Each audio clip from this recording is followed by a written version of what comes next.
Et bonjour à tous et bienvenue dans cette nouvelle vidéo. Alors on a parlé tout dernièrement de Nginx Proxy Manager et notamment de sa protection grâce à Fail2Ban et je voulais apporter quelques compléments d'informations à cette vidéo suite à son utilisation. Donc il s'avère que évidemment comme tout service qui va servir à bannir des utilisateurs, vous allez avoir des utilisateurs qui vont être bannis, des faux positifs et donc de vos utilisateurs qui bien se font bannir de vos services sans que vous le souhaitiez. Et donc je voulais vous partager aujourd'hui comment j'ai fait pour déterminer quelles étaient les causes de ces bannissements. Parce qu'évidemment dans Nginx Proxy Manager, on a un certain nombre de lignes dans les logs et dans ces logs, on a un certain nombre de lignes qui concernent les adresses IP en question. Et donc évidemment fouiller manuellement là au travers, ça va être extrêmement fastidieux. Et on va voir que Fail2Ban nous propose un outil qui permet de tester tout ça assez facilement. Et c'est ça que je vous propose de regarder aujourd'hui. Donc évidemment ce que vous allez voir là, vous allez pouvoir l'adapter un petit peu en fonction de vos besoins, ne serait-ce que pour tester vos regex sur quelque chose que vous avez besoin ou ce genre de choses. Donc la première chose que vous allez avoir envie de faire, ça va être de déterminer quelles sont les adresses IP qui ont été bannies sur vos services. Donc pour cela, évidemment, vous pouvez comme d'habitude utiliser la commande suivante.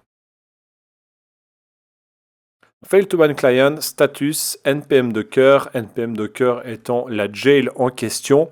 Donc on fait Enter, on obtient ici la liste des fichiers de log qui sont concernés et la liste des adresses IP qui ont été bannies par mon système sur ces logs-là. Donc en l'occurrence ici, on voit qu'on a maintenant 50 adresses IP bannies. Et donc dans cette liste-là, on va identifier quelle est l'adresse IP en question qui a été bannie. Je vous renvoie pour cela évidemment également à une autre vidéo que j'ai normalement sortie précédemment et qui vous présente un petit script pour obtenir un peu des statistiques. Vous pourrez peut-être identifier quelques adresses IP de votre pays que vous souhaitez débannir. Il y a de fortes chances que vos utilisateurs se trouvent dans le même pays que vous. Mais dans tous les cas, l'important va être de déterminer l'adresse IP en question. Donc dans ce cas-là, si on trouve cette adresse IP-là, on peut venir déjà en premier lieu la débannir si c'est nécessaire. En l'occurrence ici, moi je n'ai pas d'adresse IP à débannir spécialement étant donné que celle qui va nous servir de test est déjà débannie, mais on pourrait utiliser la commande suivante. Fail2Ban Client, set npm docker, donc toujours pour notre jail npm docker, unban IP et on rentre l'adresse IP en question.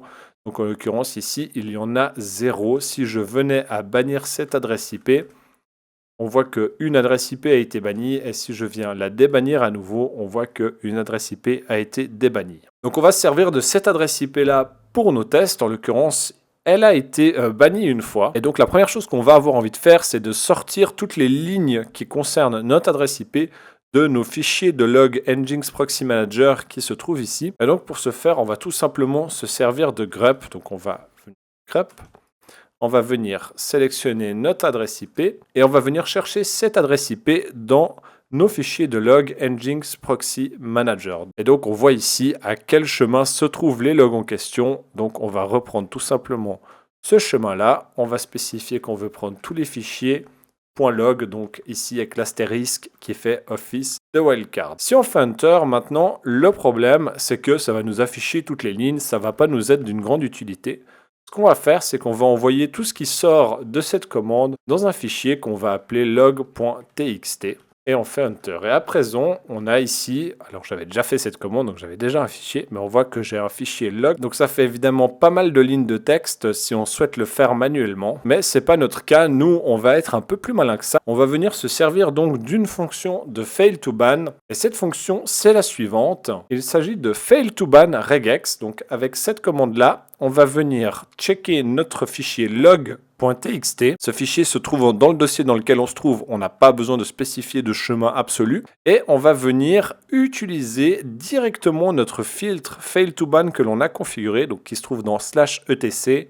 Fail2Ban, filter d et puis npmdocker.conf. Donc pour mémoire, ce fichier, il ressemble à ça.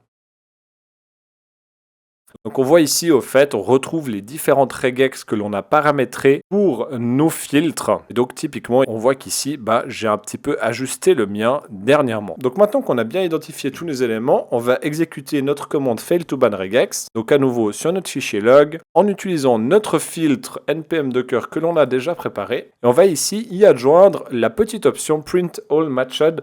Et donc cette fonction-là, comme son nom l'indique, va nous afficher toutes les lignes qui ont matché nos regex. Donc ça va permettre de pouvoir très bien identifier quels sont les patterns qui ont éventuellement été problématiques. Donc si on fait Enter, on nous dit que notre regex utilisée a été la suivante, donc npm docker. On a utilisé un fichier log.txt comme cible. On voit ici que failRegex a identifié 2 lignes problématiques et c'est la 4e regex de notre fil qui en a matché 2. Et on a ici en l'occurrence les lignes incriminées. Donc on voit que effectivement on a eu 2 fois l'erreur 302 pour notre client. Et on voit ici qu'on a missed lines, donc c'est les lignes qui n'ont pas matché notre regex. Et on voit qu'il y en a un total de 9598. Donc autrement dit, on devait avoir 9600 lignes dans notre fichier. On a gagné pas mal de temps en faisant ainsi. Et donc voilà, c'est cette technique-là qui va pouvoir vous permettre, eh bien, tout simplement de venir un petit peu débugger vos regex, les améliorer éventuellement. C'est ce que j'ai fait notamment avec cette regex ici,